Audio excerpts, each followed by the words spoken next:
D'abord, sur les sanctions qui ont été décidées par la CEDEAO, effectivement, il y a beaucoup d'irrégularités dans la décision qui a été prise par les chefs d'État et de gouvernement de la CEDEAO. Beaucoup d'irrégularités.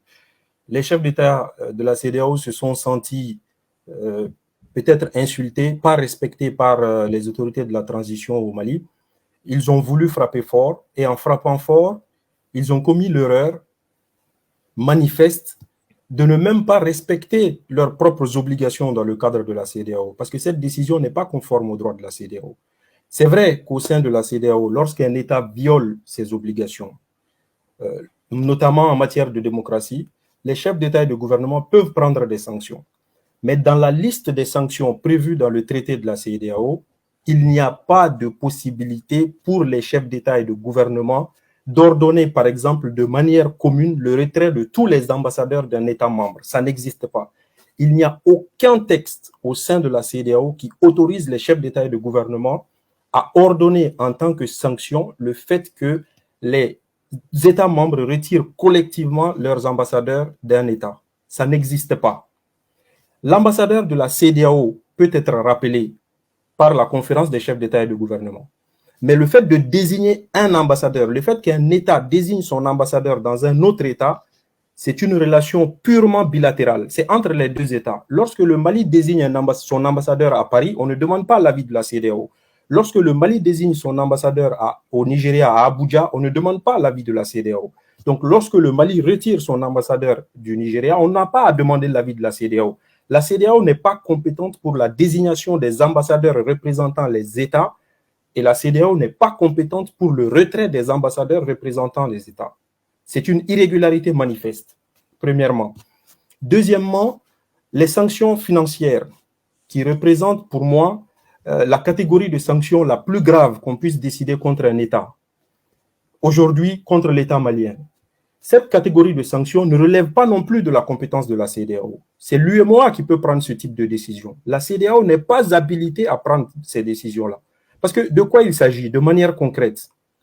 La Banque centrale des États d'Afrique de l'Ouest, la BCAO, qui injecte des liquidités dans les banques, qui injecte des liquidités dans les États pour que les entreprises puissent être financées, pour que l'État puisse financer ses activités, cette banque-là injecte du franc CFA, puisque les États membres de l'UEMOA ont en commun le franc CFA.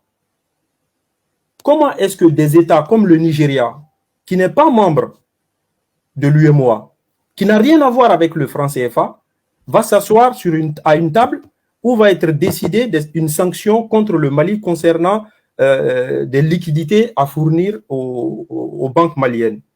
Comment est-ce que le Ghana, qui n'est pas membre de l'UEMOA et qui n'a rien à voir avec le franc CFA, va participer à une prise de décision visant à sanctionner le Mali en termes de déploiement de liquidités sur le marché malien?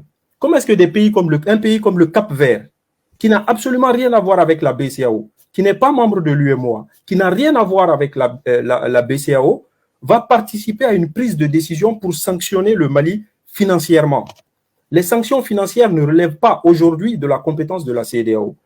Tant qu'on n'aura pas une monnaie de la CEDEAO, le jour où l'ECO, la monnaie de la CEDEAO sera créée, qu'on sera dans une communauté financière, la CEDEAO pourra prendre des sanctions financières. Mais aujourd'hui, nous sommes dans une communauté économique, certes, dans le cadre de la CEDEAO, mais la communauté financière, c'est de l'ordre de l'UEMOA. C'est l'UEMOA qui aurait pu prendre ce type de sanctions.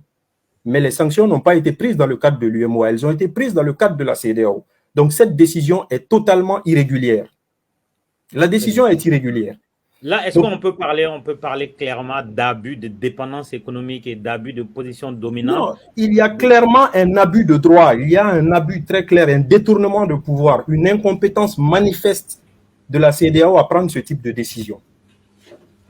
La première des choses à faire, c'était tout simplement pour les autorités maliennes de saisir la Cour de justice de la CEDEAO pour obtenir la suspension immédiate de cette décision. On peut comprendre que le Mali soit sanctionné. Amidou, tu es avocat, on va t'amener défendre le Mali. Je le dis de manière claire et précise. Si moi-même, j'étais à la tête du contentieux de l'État à Bamako, Croix, si tu veux, j'aurais exercé immédiatement après la notification de cette décision un recours devant la Cour de justice de la CEDEAO à Abuja, en joignant à ma requête une demande de suspension immédiate de cette décision parce qu'elle est manifestement contraire au traité. Il n'y a aucun texte au sein de la CEDEAO qui donne à la conférence des chefs d'État et de gouvernement le pouvoir de décider du retrait collectif des ambassadeurs bilatéraux des États. Ça n'existe pas. Est-ce que là aussi, on ne peut pas parler de rancune de la part de la CEDEAO qui, dans son irresponsabilité légendaire, s'est vengé du Mali qui lui-même avait relevé l'ambassadeur de la CEDEAO au Mali? Est-ce qu'on peut parler là de rancune?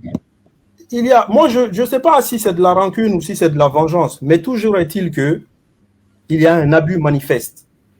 Il y a un abus manifeste. Que la CEDEAO décide de nous sanctionner, moi je peux comprendre. Si les règles de la CEDEAO ont été violées, la CEDEAO a le droit de sanctionner. Mais les sanctions qui ont été prises ne relèvent pas de la compétence de la CEDEAO. Si l'UEMOA, par exemple, avait décidé de nous sanctionner sur les questions financières, j'aurais pu comprendre. Mais on a vu la décision qui a été prise par la réunion des chefs d'État de l'UEMOA. Il n'y a pas de sanction là-dedans.